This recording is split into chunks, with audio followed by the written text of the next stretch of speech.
ሰላም። ሌላ ከአውሮፓውያን የሚያስቀናኝ የገንዘብ አጠቃቀማቸው ነው። ማንኛውም ሰው ለሚያደርገው ነገር በገንዘብ በኩል ለሚያወጣው ወጪ ምክንያታዊ ነው። በቀን ስንት እንደሚያወጣ በጣም ድንገተኛ የሆነ ነገር ካልገጠመው በስተቀር ገና በወር ነው የሚወስነው። ገና በወር በዚህ ወር ያለኝ ገቢ ይህን ያህል ነው፣ ያለኝ ወጪ ይህን ያህል ነው ጽፎ ነው።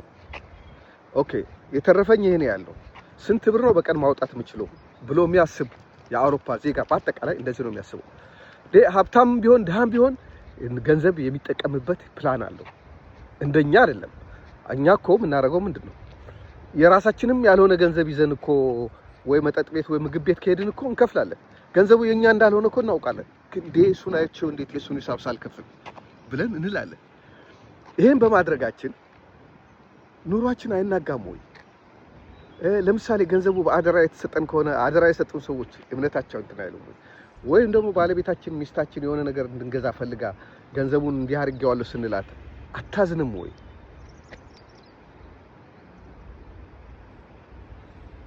እና እነዚህ ነገሮች በእነሱ በሰሯቸው ነገሮች ህይወታቸውን በመሩባቸው ስታይሎች ብንመራ የገንዘብ አጠቃቀማችንን ማሻሻል እንችል ነበር። ሌላ ምንድነው ከነሱ ማየው ብዙ ጓደኛ ሆነ አብረን ልትሄድ ትችላለህ። 10 ሁን 20 ሁን እንገናኝ አብረን እናምሽ ከተባለ ሁሉም የራሱን ሂሳብ ነው የሚከፍለው። እንደ አጋጣሚ ሆኖ አንዱ የያዘው ካርድ ባይሰራ ወይ አንዱ የያዘው ገንዘብ ቢያልቅ ሌላው ቢከፍልለት እንኳን ይመልሳል። ጋብዛለሁ ተብሎ መገባበዝ ያለ ነው። እንደኛ ጋብዛለሁ ብሎ ሙሉ ሌሊት አንድ ሰው እየከፈለ ሌላ ሰው እየጠጣ አይደለም። እራት ሊጋብዘው ይችላል፣ አንድ ቢራ ሊጋብዘው ይችላል። ቢራ ማይጠጣ ከሆነ ውሃ ይጋብዘዋል፣ ቡና ይጠጣሉ፣ ባይ ባይ ታንክ ዩ ምናምን ተባብለው ይለያያሉ። እኛ ጋር እኮ ከጧት ጀምሮ እስከ ማታ አንድ ሰው ነው የሚከፍለው። 5 ሰዎች አብረው ይሆናሉ፣ አንዱ ሰውዬ ብቻ ይከፍላል። አንዱ ሰውዬ በቃ በኋላ ሰውዬው ብሩን ጨርሶ ወደ ቤቱ ሲሄድ እነዛ የተጋበዙ ሰዎች የራሳቸውን ብር እያወጡ ይጨምራሉ ማለት ነው። የራሳቸውን እንደገና እና የብር አጠቃቀማችን በጣም እኔ ራሴን ነው ማየው። ፕላን ሊሆንኩ ሰው ስላልሆንኩ ሌሎች ሰዎችም አብዛኛው እንደኔ ናቸው ብዬ ነው ማስበው። በወር የምናገኘው ገቢና የምናወጣውን ወጪ ካላወቅን ወደ ቀን ካላካፈል ነው አላስፈላጊ የሆኑ ነገሮች ደስ የሚሉ የሚያስፈልጉ ነገሮች እንኳን ቢያጋጥሙን ከፕላናችን ውጪ ያለመሄድ መለማመድ አለብን። የሌላ ሰው ወጪ መጋበዝ የለብንም። በሰብአዊነት ለተቸገረ ሰው ልትረዳ ትችላለህ። ምግብ ቤት ሄደ ቡና ቤት ሄደ የምትከፍለው ገንዘብ እንደመጣል ነው የሚቆጠረው። ገንዘብ እንደመጣል ነው። ያ ሰው የምግብ ቤት የመጣው ራሱ ሊበላ ነው። በቃ ፕላን አድርጎ ሳንቲም ይዞ ነው የመጣው። አንተ ባትከፍልለትም መክፈል ይችላል። ስለዚህ አጉል ማሽቃበጥ ካልሆነ በስተቀር ባህል ብለነው ምን የያዝነው ማሽቃበጥ ካልሆነ በስተቀር ለሰውየው ብዙም ቢፈይድለት ነገር የለም። ምክንያቱም ሰውየው እዛ የመጣው ምግብ ቤት ነው የተገናኛችሁት። አንተ እንደምትመጣ አያውቅም። እግር ነው ያገናኛችሁ። ስለዚህ እሱ የራሱን ሂሳብ ሊከፍል የመጣ ሰው ነው። አንተ ከፍለህለት አጉል ልወደድ ባይ በኋላ አንተ ባዶ ስትሆን ጥሩ ሰው ነበር፣ ለጋስ ነበረ፣ ግን ገንዘብ አጠቃቀም አያውቅም እያለ ከንፈር እየመጠጠ ይሄዳል እንጂ ያኔ እንደዚህ አድርጎ ነበር ብሎ አንተ እንደገና የሚያስታውስና የሚያግዝ ብዙ ሰው የለም።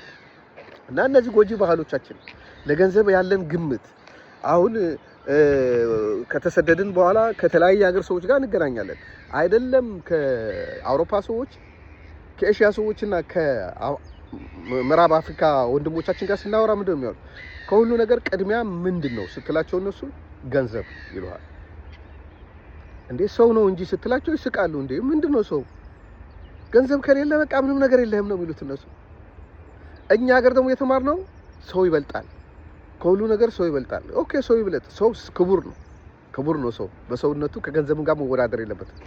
ግን እኔ እጄ ላይ ያለውን ነገር ሰው ይበልጣል እያልኩበት ትኜ ነገ ደግሞ ገንዘብ ስፈልግ ሳጣ ደጅ ስተኛ ከነዛ ሰዎች ስንቶቹ ናቸው መጥተው የሚያነሱ?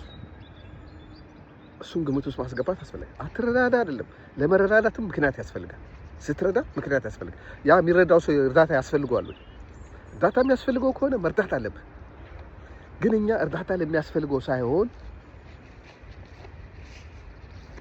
በቃ ራሳችን ለማሳየትና ምስጋና የምናገኝበት ወይ ባክግራውንዱ ጥሩ የሆነ ወይ ባለስልጣን ዘመድ ያለው ወይ ሀብታም ልጅ ሆነ ወይ ነገ መልሶ ያደርግልኛል ለምንል ሰው ነው የምናደርገው እንጂ የሆነ ሰው ወጥቆ ያየነው ሰው ማንኛውም ሰው ወገናችን ነው። እሱን በመርዳት የምናወጣው ወጪ ኪሳራ አይደለም የሚባለው እያለው የምናደርገው ነገር ነው ኪሳራ የሚሆነው። እዚህ ገንዘብ አጠቃቀማችን በትምህርት ደረጃም በትምህርት ቤትም ሊሰጠን ይገባል። ሌሎች ትምህርት ቤት ነው የተማርነው ነው የሚሉት ገና ኤሌመንተሪ እያሉ ገና አንደኛ ሁለተኛ ክፍል እያሉ ነው ስለ ገንዘብ አጠቃቀም ይማሩ። በዚህ ጉዳይ ያለኝ ሀሳብ ይሄ ነው። ስላዳመጣችሁኝ አመሰግናለሁ።